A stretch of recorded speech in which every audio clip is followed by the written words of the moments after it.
रास्ता द्या, रास्ता द्या, रास्ता द्या, नहीं तो हमारा जीव लिया। ऐसा रास्ता नहीं मिला तो जान जाएगी। जाएगी, हो जाएगी। यहीं की रहवासी है।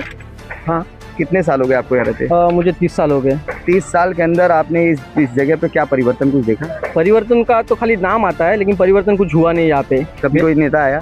नेता लोग आते हैं, लेकिन बस इलेक्शन के टाइम पे आते हैं। वो 5 साल में आते हैं, आश्वासन देते हैं, लेकिन उसके बाद कभी उनका पैर हमारे गाँव में आता ही नहीं है। पैर नहीं आता है। हमारे सांसद जो है हेमंत सावरा साहब, उनको फ़ोन किया, उनको निवेदन देने का बात किया, तो उन्होंने मेरे को, हम लोगों को एक कमिटमेंट किया है कि 24 तारीख के बाद मैं खुद आऊँगा, ये गांव का विजिट करूँगा। तो जो वैतरनाथ स्टेशन का विजिट करेंगे तो पूरा वाड़ी गांव के लिए भी यहाँ पे भी उनको विजिट करना पड़ेगा। ये मेरा 80 सालों से सड़क का इंतजार कर रहे वाड़िव गांव के लोगों के लिए अब एक उम्मीद जागी है, लेकिन सवाल यह है कि क्या यह उम्मीद हकीकत में बदलेगी? पालगढ़ तालुका के वाड़ी गांव की कहानी आपने देखी, जहां आज भी ग्रामीणों को सुरक्षित रास्ते के लिए संघर्ष करना पड़ रहा है, और इससे भी सबसे ज़्यादा चिंता उन मासूम बच्चों की है जिन्हें पढ़ाई के लिए जोखिम भरा सफ़र तय करना पड़ता है।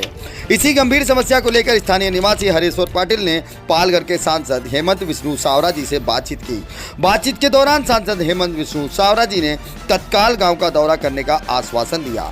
अब वड़िव गाँव के लोगों की उम्मीदें सांसद से जुड़ गई हैं, लेकिन सवाल भी बड़ा है, क्या सांसद हेमंत विष्णु सावरा जी वाड़िव गांव के इन ग्रामीणों को 80 साल से जिस रास्ते को तरस रहे हैं, क्या वह रास्ता दिला पाएंगे? क्या बच्चों को सुरक्षित स्कूल जाने का रास्ता मिलेगा? क्या बुजुर्गों और महिलाओं को आज भी खतरनाक रास्तों से गुजरने की मजबूरी खत्म होगी, या फिर किसी बड़ी अनहोनी के बाद इस गांव की सड़क की समस्या पर गंभीरता से ध्यान दिया जाएगा? क्योंकि सवाल सिर्फ सड़क का नहीं है, सवाल उन मासूम जिंदगियों का है जो हर दिन इसी जोखिम से भरे रास्ते पर अपना भविष्य बनाने निकलती हैं। अब देखना यह है कि सांसद द्वारा दिए गए गांव के दौरे के आश्वासन के बाद वाड़िव गांव की 80 साल पुरानी समस्या का समाधान होता है या नहीं। वाड़िव गांव इंतजार कर रहा है, क्या एक सुरक्षित रास्ता मिलेगा? मोदी साहब हमारे भविष्य की बात करते हैं, बहुत अच्छा लगता है, बट ऐसे बच्चों के लिए या ऐसे गांव जो है, आप सामने देख रहे हैं तो इतना बड़ा गांव है और इतने सालों से है। ऐसा नहीं है कि ये गांव आज या कल बना हो, ये मेरे हिसाब से 80-90 सालों से है। तो यहाँ के लोगों ने कैसा यहाँ पर अपना जीवन व्यतीत किया होगा, ये आज समझ में आ रहा है जब मैं इन बच्चों के सहारे यहाँ पर देख रहा हूँ। Inquilab news live, the social media news platform, please subscribe. नमस्कार दोस्तों, आप देख रहे हैं इंकलाब न्यूज़ लाइव में फारूक शाह। और आपको बता दूं कि लोग जिंदगी जीने के लिए कभी कभी मौत का सामना करते हैं, लेकिन एक गांव ऐसा मैंने देखा जिन्हें जीने के लिए रोज मौत का सफर करना पड़ता है। हमारे पीछे ये मासूम बच्चे देख सकते हैं आप, ये स्कूल जाने वाली छात्राएं हैं। ऐसे बच्चे और बूढ़े बुजुर्ग रोजी रोटी तो छोड़ो, शिक्षा प्राप्त करने के लिए मौत का सफर तय करते हैं। आपके यहाँ पढ़ाई करने के लिए क्या सबको यही रास्ता इख्तियार करना पड़ता है? यस, पढ़ाई करने के लिए अगर निकलना है तो यही से, मतलब जान मुट्ठी में लेके यही से जाना पड़ता है। और पहले भी मैंने बोला कि मतलब हमारे जो पूर्वज थे, बुजुर्ग थे, उन्होंने भी पढ़ाई नहीं की, उसका मतलब रीज़न जो है यही है।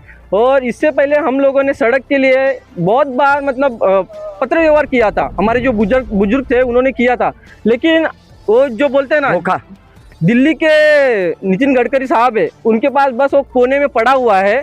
अभी इसके बाद भी, इससे पहले भी बहुत सारे रिपोर्टर लोग आके गए, लेकिन उस टाइम पे भी कुछ इसके ऊपर ये मामला लोगों ने खबर चलाई पर खबरों का असर नहीं हो पाया। कहने का मतलब नहीं हुआ, आज तक नहीं हुआ।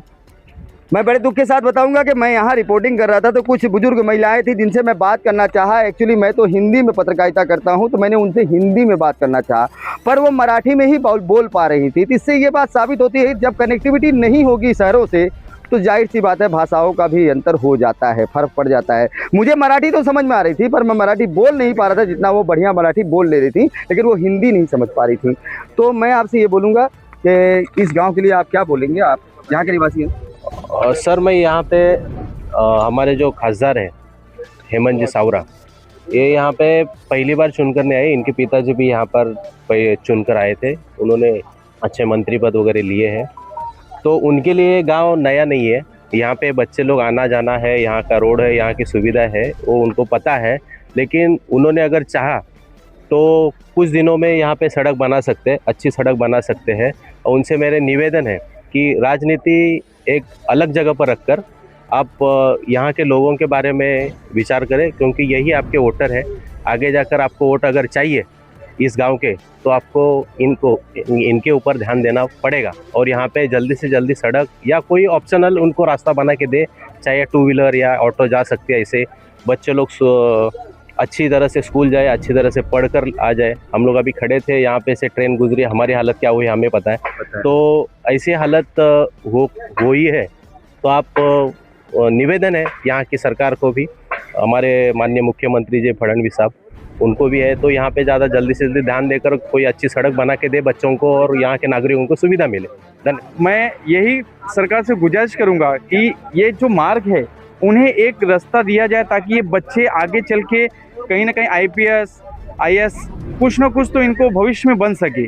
जहाँ तक अगर मेरा देखना है कि इतने सालों से अगर ये जो बच्चे पीछे खड़े हैं, यहाँ भी इनका जीवन वितरण हुआ है, बट इनका कोई बोलते हैं कि शहरों से कनेक्टिविटी नहीं है, तो काफ़ी चीज़ें इनको ये हो रहा है कि हमें पता ही नहीं है।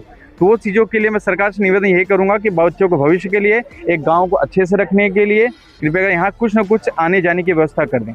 जब ये बच्चे घर से निकलते होंगे तो ये 2 से ढाई घंटे का सफ़र तय करते होंगे और इस खतरनाक रास्ते से ये गुजरते होंगे। माँ बाप को इस बात का भी गुमान नहीं होगा कि मेरे बच्चे के साथ क्या हुआ होगा, क्या हो सकता है, कब क्या घटना घट सकती है।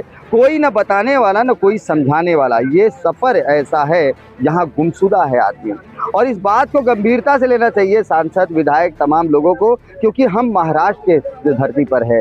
ये महाराष्ट्र पूरे भारत में सबसे पहले नंबर पर आता है गौरव के मामले में, विकास के मामले में। लेकिन उसी महाराष्ट्र की ये तस्वीर, जहाँ एक गांव लगभग 80 साल से इतना पीछे है, जहाँ पर एकमात्र सड़क नहीं है, बाकी बातें तो छोड़ दो, रास्ते को तरसता गांव है ये। वसई बिहार से हम इसी प्रकार की खबरें लाते हैं और लाते रहेंगे। आप देख रहे हैं इंकलाब न्यूज़ लाइव, मैं Farooq Shah. Thanks for the watching. Please subscribe and share.